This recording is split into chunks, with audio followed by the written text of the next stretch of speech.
Nous terminerons 2004 dans les brumes du Téléthon HIC.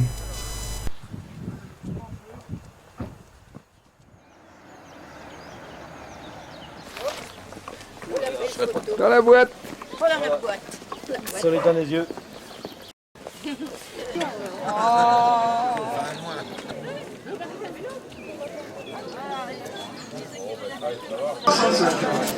Et avant de partir, n'oubliez pas votre petit déjeuner.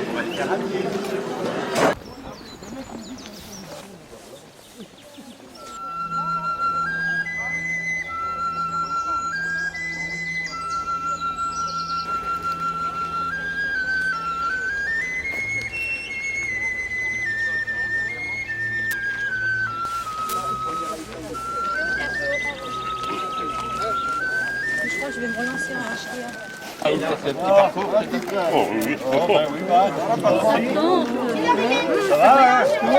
Bonne Ariette. C'est pas de la baguette industrielle. Ah non, on est fait à gauche.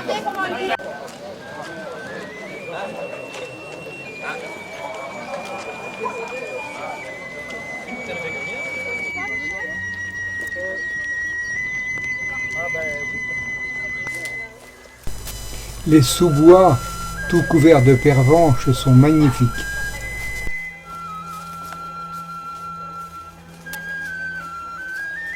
Les bénévoles très sympathiques qui vous donneront votre médaille. Ah bon, on a droit à une médaille?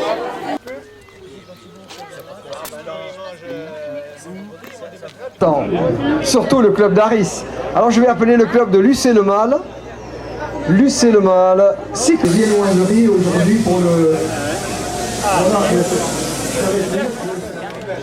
club de Veuille marche souvent en Loir-et-Cher et en particulier pour la marche du Touraine Primeur à ne pas manquer à Montrichard l'année prochaine. Nous avons eu droit à une très belle coupe offerte par le Conseil général de l'Indre. Bravo au club. Par le club de football de Valençay, l'établissement Melun de Valençay.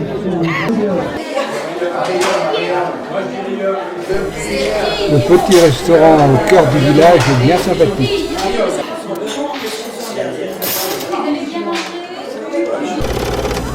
À Veuille, c'est aussi la fête de l'artisanat.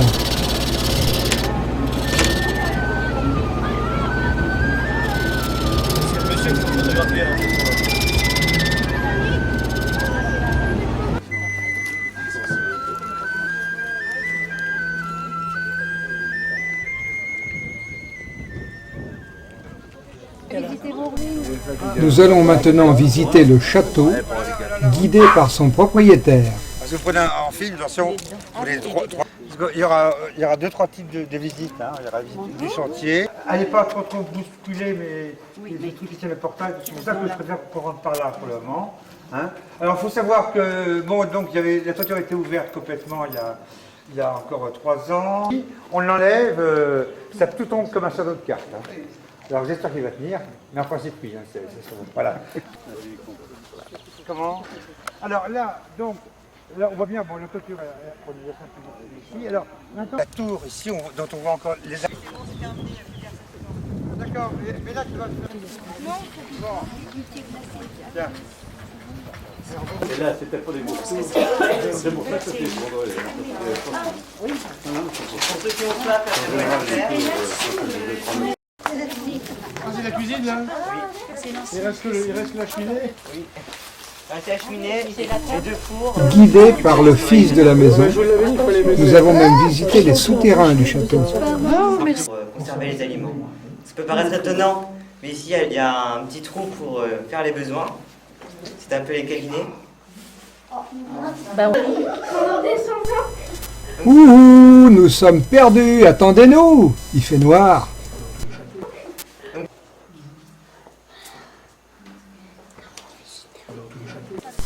Non seulement la visite est gratuite, mais en plus on nous paye à boire.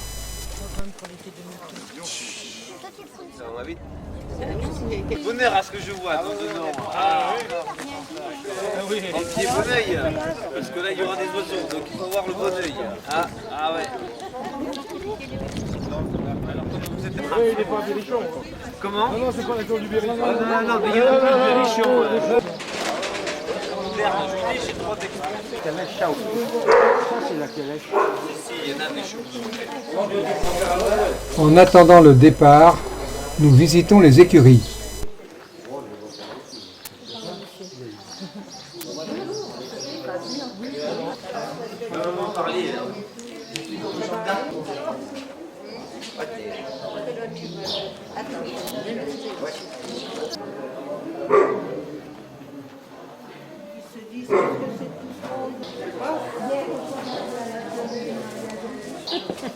Oh, il m'embrasse.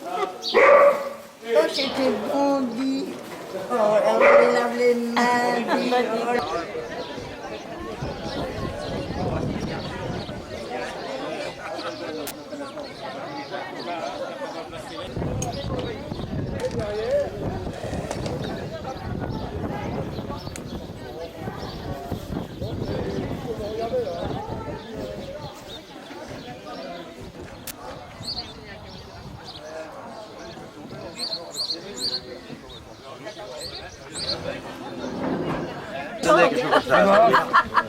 Ça va être comme dans 4 jours.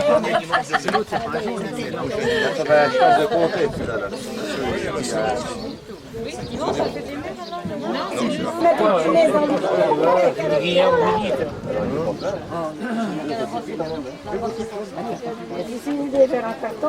En de beau temps, l'eau va totalement disparaître des... Chaque année, il y a une lettre, hein, pour les chevaux comme pour les chiens. Donc ils sont tous les deux au garrot et ils pèsent 1 tonne 100. Vous voyez? Donc, voilà. Oh, elle pèse 800 kilos quoi. Elle est plus petite, hein, ça se voit. Ben oui, qu'est-ce que vous voulez? Elle a pas voulu manger de soupe. Le cheval Bruno en fait a disparu. C'était un cheval comme Églantine, à peine un peu plus petit, et qui servait à tirer les pièces d'artillerie dans l'armée. Et comme l'armée n'utilise plus de chevaux, donc c'est pour cette raison justement que Napoléon III est trop malade. C'est pour ça qu'elles se sont sédentarisées. Alors tout le monde connaît, comme il n'y avait plus rien à manger, les gens ont dû manger des grenouilles. Et c'est de là qu'est l'expression manger la grenouille. Alors il n'y avait plus rien à manger, hein. Ils mangeaient la grenouille en entier, avec les yeux et tout, voilà.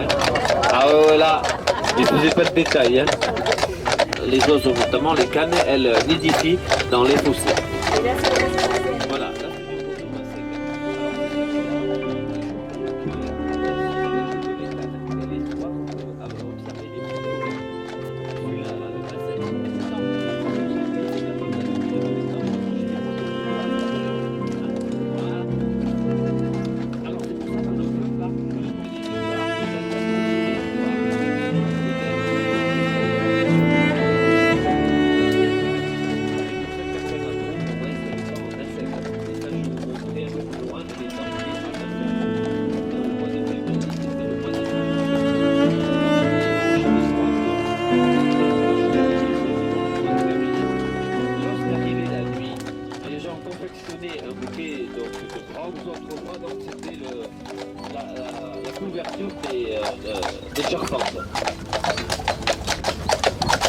Alors là sur la droite il y a des tas de terre. En fait c'est des endroits qu'affectionnent particulièrement les tortues. Nous avons des tortues qui s'appellent la cistude qui grandent comme ça à peu près. Et pour se reproduire elles vont là-dedans dans la terre. Et le plus important pour elles c'est la première quinzaine du mois de juillet. Parce que s'il fait chaud ce seront des mâles qui vont naître. Et s'il pleut des femelles. Construisez des étangs autrefois. Vous avez une taxe, je vous explique. Et la taxe elle était à vie. Donc en fonction de la superficie de l'étang, les gens payaient soit une douzaine de carans agricoles, et que ça s'appelle des fermes pilotes, toutes les propriétés que vous verrez. C'est-à-dire que c'était ce qu'on faisait de mieux. Il y en a parmi vous qui connaissent. Enfin, vous permettez de... vous avez vu l'autre groupe avant, peut-être? Oui. Non, c'est moins poétique. Les butons sont formés de cette roche rouge que vous avez ici, vous voyez. C'est du grès ferrugineux, qui a une particularité. Dès l'extraction de la carrière, il faut lui donner sa forme définitive très rapidement, car dès qu'il est sec, on peut plus travailler, car il se casse. Plus il est dur, mieux ça valait. Et une forme rectangulaire conservée jusqu'à, vous verrez, beaucoup de maisons rouges. Alors n'ayez pas de sourire narquois quand je vous dirai que vous êtes ici, évidemment. Mais n'oubliez quand même pas que Georges Sand appelait le boucher le géant de Brest. Et le rempart, encore une fois, impossible. Comment supprimer ces ouvertures. En 1222, un document est trouvé prouvant qu'un seigneur du Poitou, elle est chartiste. Pour les personnes qui ne le sauraient pas.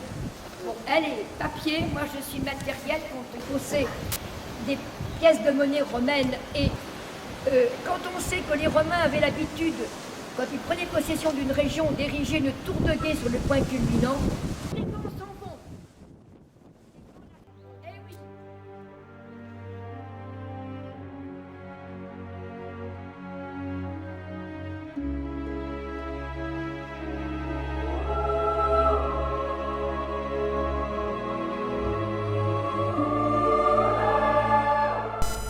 De la terrasse du château, nous découvrons l'étang de la mer Rouge.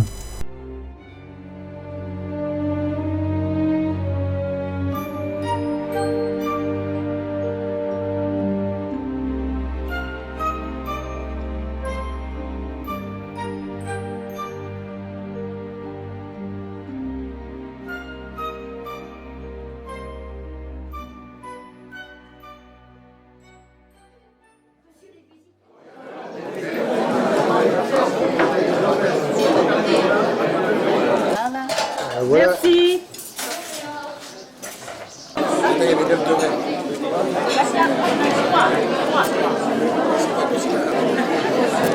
Essayez de tirer le sourire à Maurice.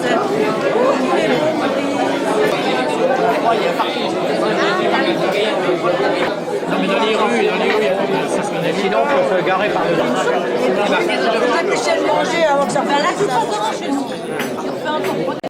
Là, bah, moi je dis. Ouais, mais enfin, c'est pas préférable.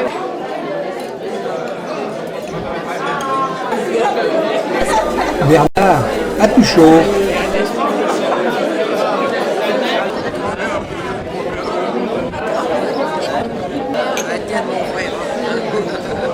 Quand même, des panneaux.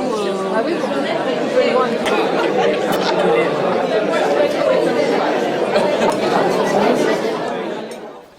souvent, c'est que celle du sanglier, c'est la sucette du sanglier. Hein, comme c'est empli de sucette, c'est une anodone.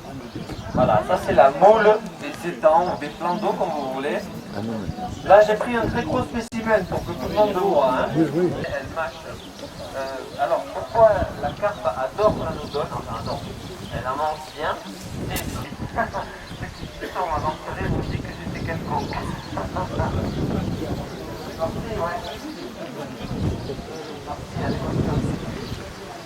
D'accord. Après, les poissons mangent du plancton. Ça, pour ceux qui étaient avec moi, je vous en ai parlé. Et alors, cet appareil-là, c'est un filtre à plancton que l'on lance et dans l'eau. Le terme d'ailleurs n'est pas exact puisque le terme des filets, ça s'appelle une seine. Et lorsque l'on scène les poissons, il y a plusieurs modes de filets. Et là, j'en ai pris des modernes. Bon, là où vous avez déjeuné à midi, il y a un vieux filet qui date du fin du 19e siècle et qui n'est plus utilisé. Pourquoi? Parce qu'il est très très long. C'est pas gros, hein? On avait la même radio. De nœud à nœud. Et là, cette maille, donc, elle fait 4 mm. Je les prends que dans des mailles de 4 mm, hein, de nœud à nœud. Tout à l'heure, je vais vous faire les différents filets, c'est en fonction de la maille que l'on souhaite et de la hauteur. Donc, suffisamment d'oxygène. Voilà. Ce qui tue les poissons quand on les pêche, c'est le manque d'oxygène. Et ça, c'est terrible. Et le manque d'oxygène vient d'une part de la chaleur. Plus il fait chaud, quasiment 70% de la réussite. Si ça est mal maîtrisé, il y a des problèmes.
il fait 65 mètres là, de long.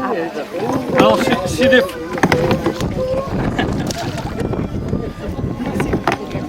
Alors, si j'ai fait tout, on en a pour un mois.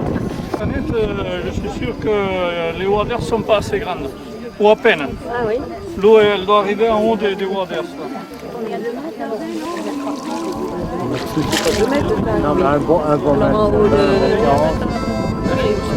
Ah là, il y a 1,50 m. Hein.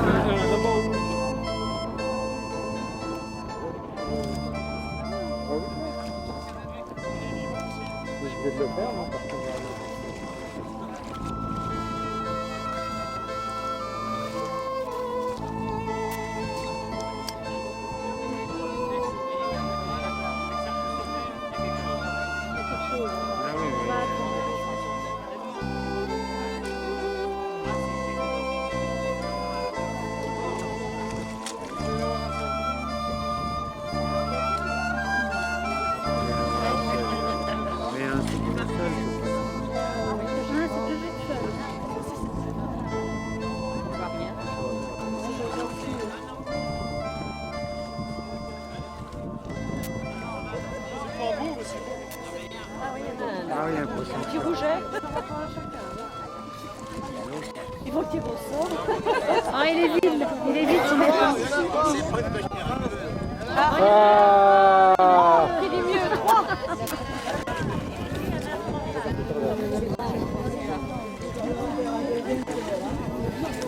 Il y en a dans le là-bas. Ah oui, il y a quand même un homard et une langouste. Ah si, il y en a un gros même.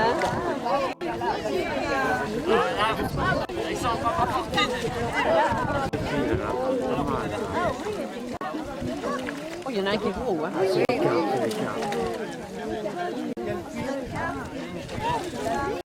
Il faut qu'il les remette dans l'eau. Je mangerai de la carpe, ce sera de la miroir. Alors, toutes les carpes viennent du même bout en Chine. C'est pour ça que la seule qui mange de l'herbe, c'est la carpe à mouche. Les temps sont pêchés. Vous vous rappelez, on est passé devant cet étang là, où je vous ai parlé. Non, restez là, vous allez voir. Où je vous ai parlé de la bande à pilon. Hein? Donc, le niveau d'eau baisse et la pêcherie est située juste devant, il y a une fosse, et c'est à ce moment-là qu'on tire le filet là. Voilà, pour entourer le poisson.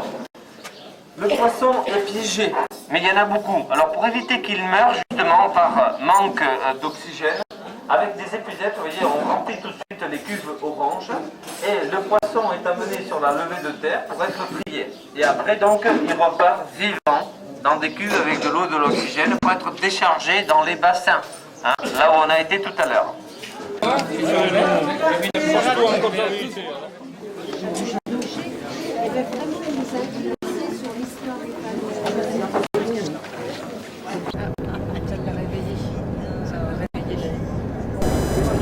Les voyages, ça endort.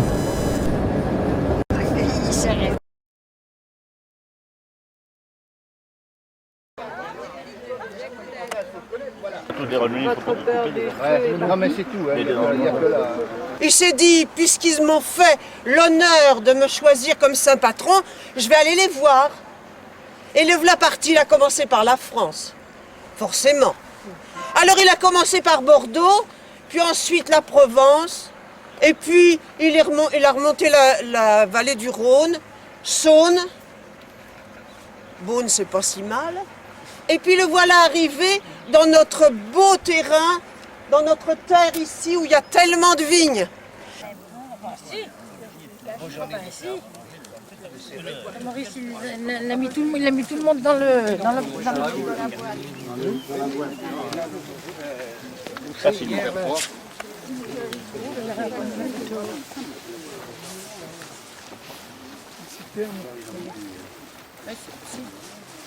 Et puis faire 2 heures de marche.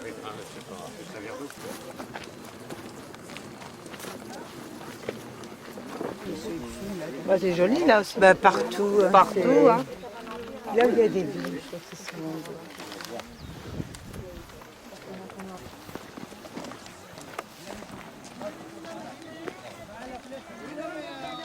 Donc la La construction d'un paysage, comment ça se passe, comment ça fonctionne, donc c'est ça un petit peu ce que je suis chargé de vous dire aujourd'hui.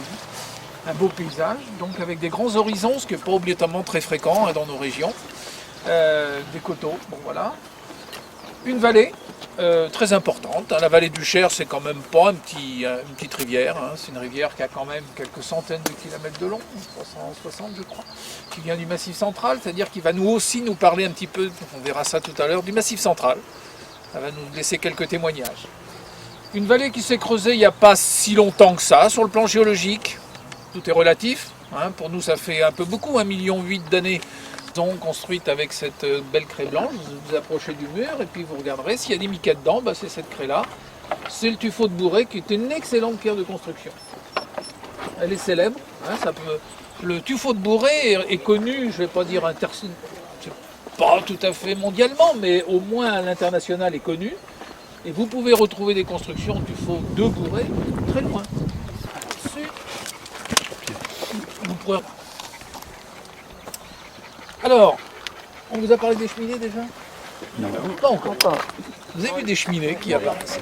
Là, il y en a une très très grosse là. Dans le Lièvre. Vous allez en voir tout un champ. C'est quoi ces cheminées? C'est quand même très surprenant, des cheminées au milieu des vignes, hein, c'est pas habituel. Donc c'est pas pour réchauffer le vigneron pendant qu'il est en train de tailler, qu'il a froidoie l'hiver, c'est pas ça, ça n'a rien à voir. En fait, c'est des cheminées d'aération pour les caves de champignons notamment, qui sont en dessous de nos pieds. Et à quelle profondeur? Donc j'ai fait un petit calcul, ici on est à peu près à 125 mètres, les caves elles sont entre 60 et 70 mètres, d'accord? Donc 50 mètres sous nos pieds, il y a des caves. Des immenses caves, je vous conseille de les visiter si ce n'est pas fait, où on fabriquait des champignons. Il n'y a pas si longtemps que ça. Hélas. Il n'y en aura plus qu'une qui fonctionne. Hein, néanmoins, ces caves, ce n'étaient pas vraiment des caves.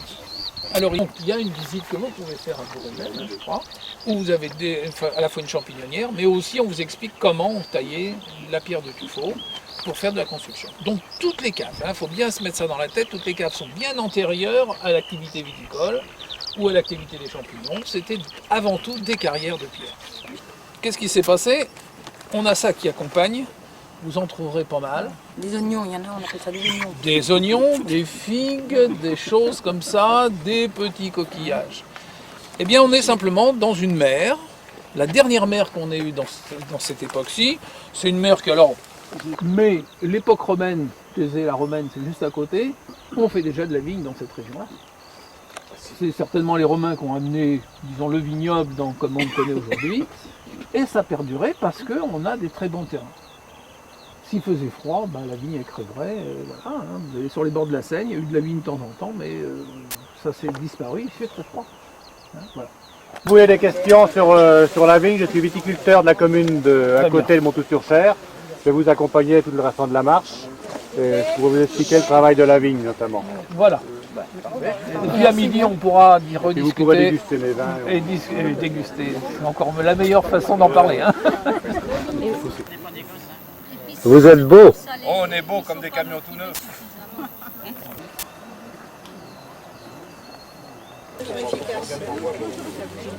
On a du bol, il fait chaud. Enfin, il fait chaud. Peut-être qu'il aime même. On a du bol, il fait beau. Sauvignon, il est extra. Hein. J'ai préparé la grille toute là, je ne peux pas la monter quoi. Le Sauvignon est très bon. Il n'y a pas de... Moi, je l'ai devant.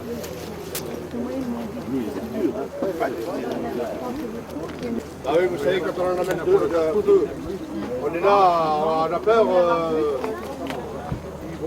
Ça dépend des gens, il y en a qui mangent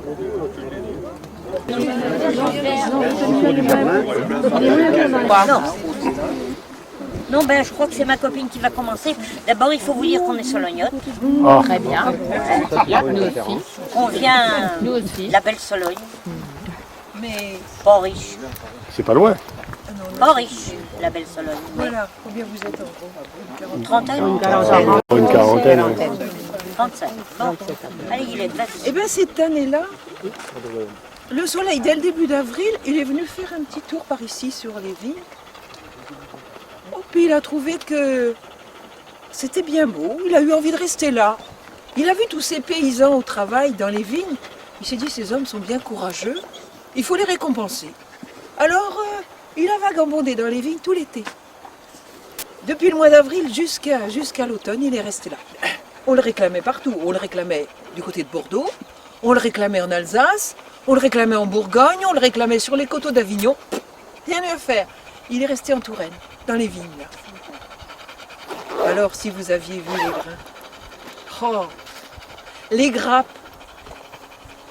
des raisins gonflés, transparents, brillants, enfin des vrais petits soleils.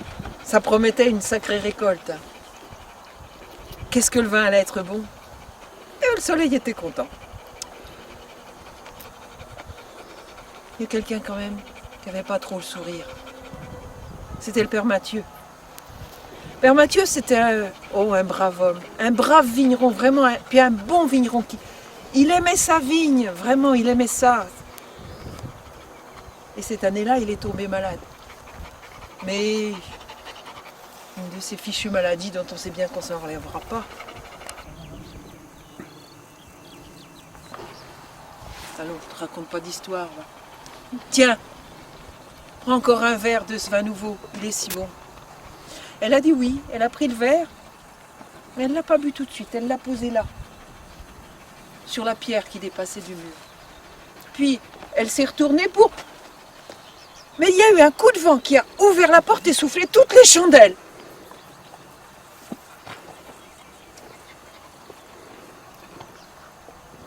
Tout le monde a entendu. Tout le monde a entendu un bruit de déglutition. Alors quand même, on a rallumé les chandelles. Le verre était vide. Bien sûr, les mauvaises langues vous diront que le verre était fêlé.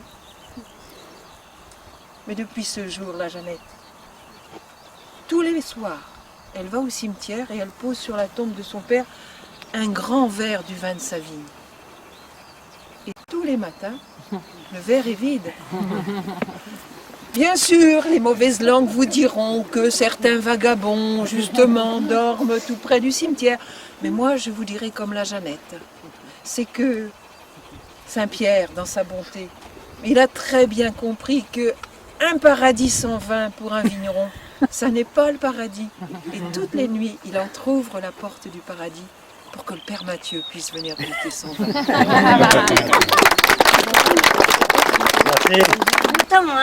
Il y a même un bon quéquetan.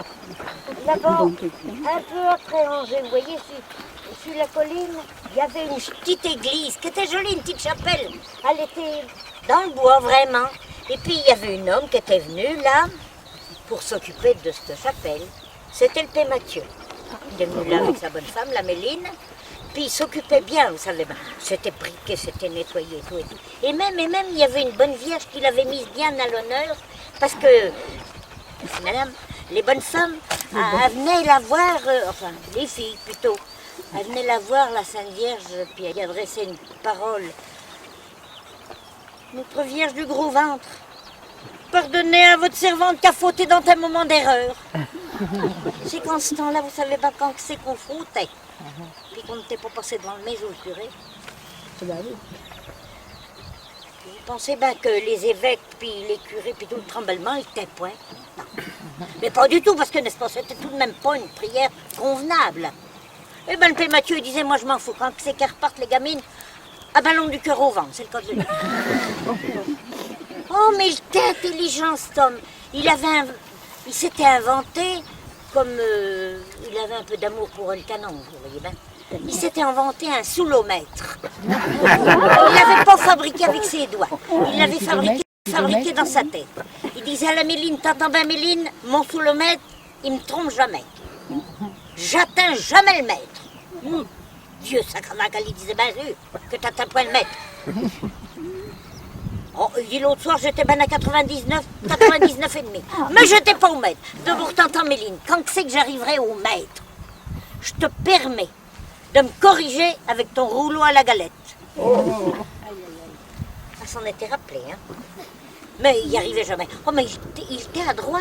Il fabriquait aussi des bons seins. Mais des bons seins pour tout, parce que faudrait pas en fabriquer puis en oublier un. Parce que là-haut, en son paradis, il serait pas content. Hein. Alors, là, ben, je vous emmène au paradis, moi aussi, vous voyez. Ben, il en avait fabriqué pour Saint-Guerluchon. Vous savez, Saint-Guerluchon, c'est le bon sein que les petites dames, elles allaient le voir pour avoir des petits-enfants frisés. Elles allaient y embrasser sa petite affaire. Ah ben, c'était comme ça. Il en avait fabriqué pour Saint-Genou, pour tout. Mais son saint préféré à lui, c'était Saint-Vincent. C'est bien le patron des vignerons, Saint-Vincent. Il en avait aussi fabriqué pour Saint-Viâtre, parce que chez nous, ça compte. Saint-Viâtre, c'est le patron des... Ah oui. Puis chez nous, le braconnage, ça compte. Ah, il en avait un autre aussi de bon saint, c'était Saint-Blanc. Lui, Saint-Blanc, il était bon pour tout. Tout ça calait de travers entre la muselière et le dégueuledoire. Je me suis trompée. Entre la muselière et le dégueuledoire. Oui, c'est vrai. J'avais des notions d'anatomie un peu comme ça. C'est sans doute ben le picton.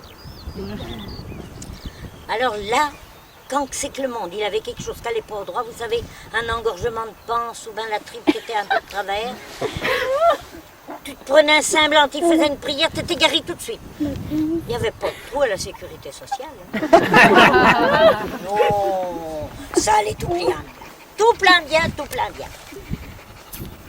Mais il avait un copain pour l'aider dans tous ses travaux, parce que quand même, ça faisait beaucoup de choses, hein, les bons seins, les petites dames à recevoir, tout ça. C'était un copain qui était lui aussi très, très attentif à la bouteille, même qu'on l'appelait Chopin. Faut vous dire que le Pé Mathieu, on ne l'appelait pas le Pé Mathieu. Non. On l'appelait tout bêtement le Pé la Boisson. Ça y allait bien. Ça y allait bien, bien. Oh, ils étaient copains tous les deux, le Pé la Boisson et Chopin. Mais ce matin-là, ils avaient un travail de romain à faire. Fallait qu'ils s'en aillent, fait de la goutte au lambic. Vous voyez, parce que c'est que le lambic, ça existe aussi chez vous, ça. Ah oui. Moi, vous savez, je viens quand même de Sologne, je vous raconte une histoire qui s'est passée là, mais je cause comme les vieux Solognos. Alors, ma foi, ben, il était au lambic. Il avait fait de la goutte du lambic. Il y avait goûté tout chaud, pareil que ça se fait pas. Enfin, il y avait quand même goûté un petit peu. Oh, c'était du nanan, hein. Oh. Et il était reparti à la Ch'tite-Chapelle, enfin, du côté de la Ch'tite-Chapelle, où il avait un grand cellier, et puis ils avaient rangé tout ça, ben leurs affaires. Et puis, tout d'un coup, Chopin, il dit, dis donc, on a goûté ce lambic tout chaud, mais c'est comme si que ça me cognait sur le jabot. Je serais comme si j'avais un engorgement de panse. T'aurais pas un peu quelque chose de fraîche à nous faire boire, ça me rafraîchirait. Mais qui dit le Pé la Boisson, toc dans ton verre, regardons les barriques là. Il y a du bon picton, il y est allé. Oh, ben ça va mieux qu'il disait. Mais après il dit, oh, je suis tout gelé, je suis tout guerli. Il a repris du picton. Un coup de picton, un coup de lambic. Les oreilles lui chauffaient.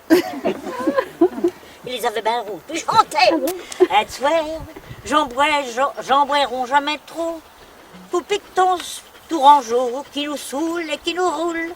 Demain, ça sera que des lios, qui nous passera de la goule dans le gourguigno.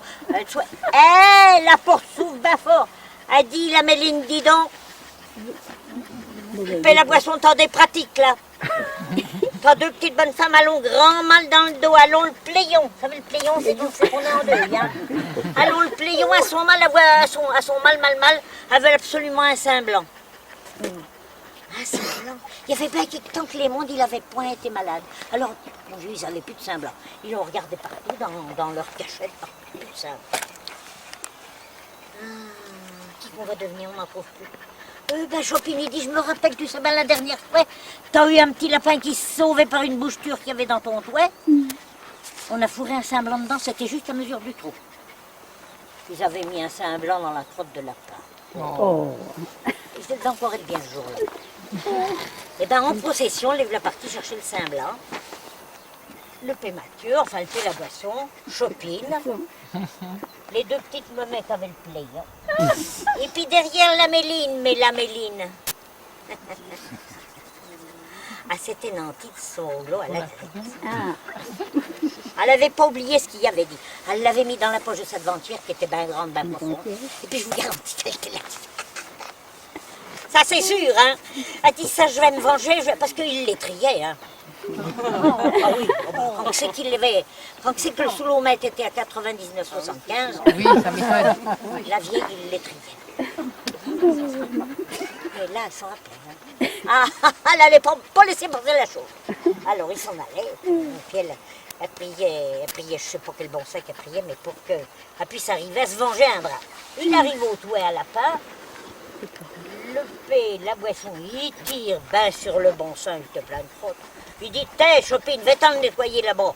À la pompe quand même, il a besoin, on ne peut pas le donner comme ça. Ils l'ont ben fourbi, ben frotté avec de l'herbe et puis tout. Il était redevenu blanc, immaculé comme tout. Ils ont donné aux deux petites mémés. Et ben je vous garantis bien qu'elle tient comme ça. Elle a pris Saint-Blanc dans ses bras. À sa redresser, je vous dis que c'était mieux que la sécurité sociale. Puis toute le piqûre du diable. Elles sont parties contentes. Bah ça s'arrose ça. Oui. Ah, bah, ça s'arrose. Alors, elle a été ben déçue, le Méline, parce que les deux bonhommes, ils se sont refourrés dans le cellier et soir j'en boiront jamais trop de coups de piqueton sur l'oignon. Et là, ou un coup de piqueton, un coup de lambic. Là, il était encore plus rouge que la fois d'avant. Oh, la Méline, elle a dit ce coup-ci, moi je veux pas manquer le coup, hein, parce que jamais je retrouverai ça. Elle a ouvert la porte à bon quoi, dit donc. Mais t'as vu que le soulomètre, il est en train d'éclater. Oh. Ben, il était tellement haut, tellement sous, il a même pas pu y répondre. Ah, dis donc, te rappelles-tu bien de ce que tu m'avais dit? Il s'en rappelait, il était tout... Il savait plus quoi te dire. Elle a sorti son rouleau à la galette de sa poche. C'était un vrai rouleau de ménage. Hein. Et blanc, et blanc, et blanc, et blanc. Ah, il mettait les intérêts, hein. Ça faisait tout le temps qu'elle la tournait. Et pan, elle dit, dis donc, tu me l'avais promis, eh ben, hein. Ça l'a décidé. Ça fait que... Elle s'est rentrée, t'es contente, on s'était vengé. Et puis, les deux bonhommes, oh, ma foi, ils l'ont achevé de la musette. Oh. C'est pas moral du tout.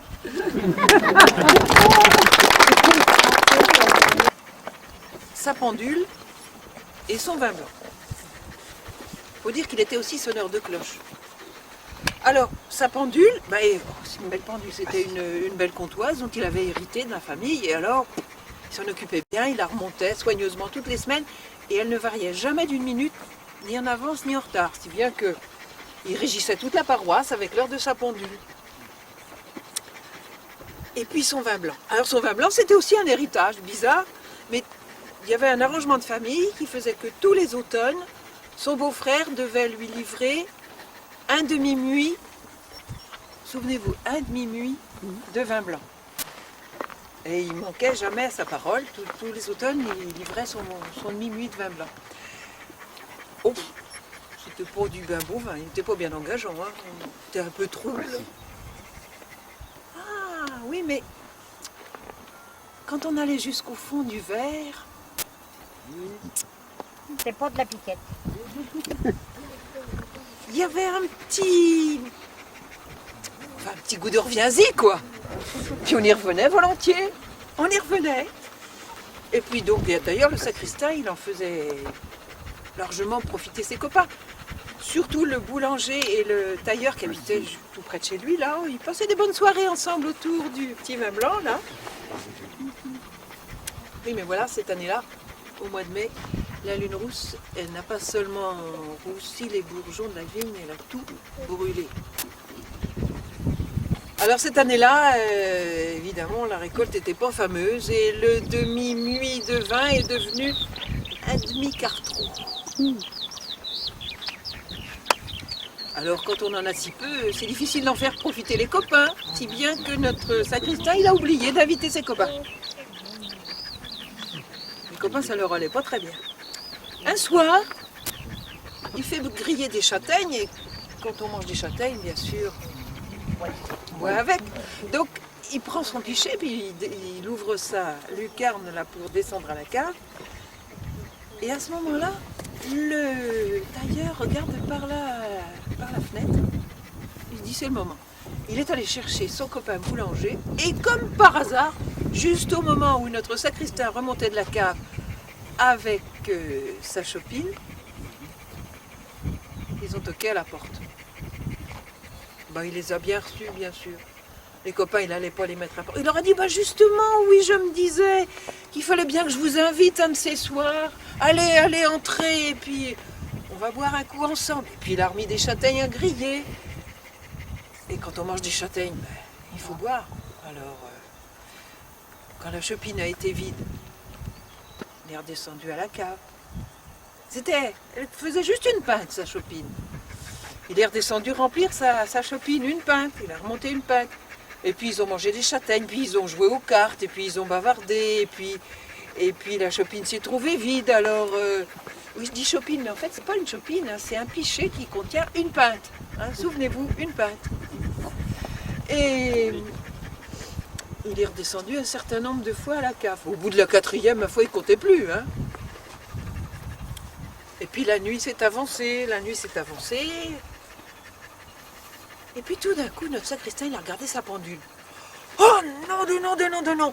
Mais c'est l'heure de... Déjà, l'heure de l'Angélus.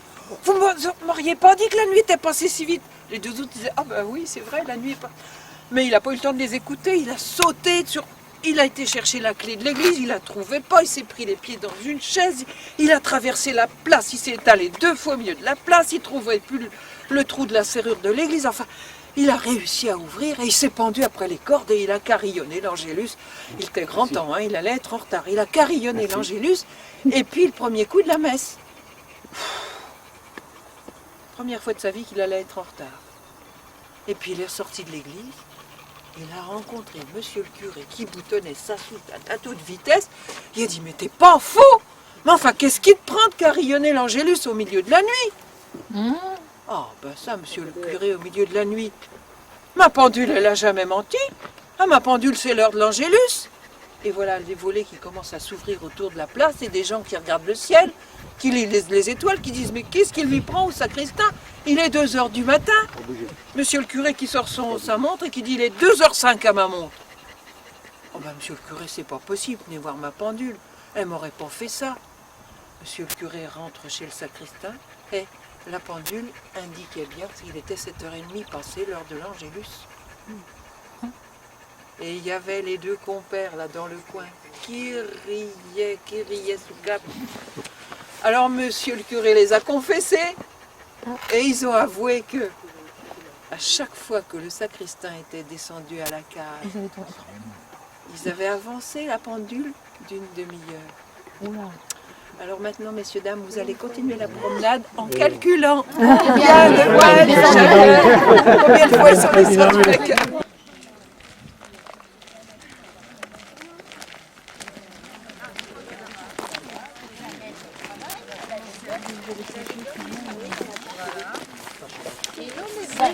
Elle est le jeudi matin. Jeudi matin, dans le rendez-vous, jeudi matin. Oui, vous êtes filmé.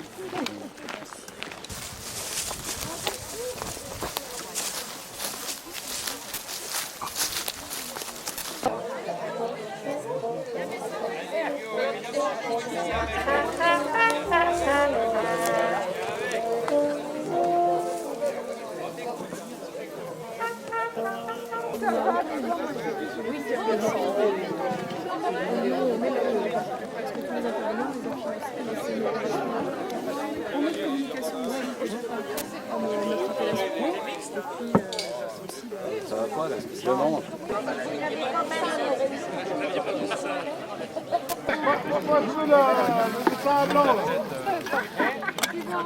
Ça arrive à me redresser. Il y a la bouteille là. Voilà.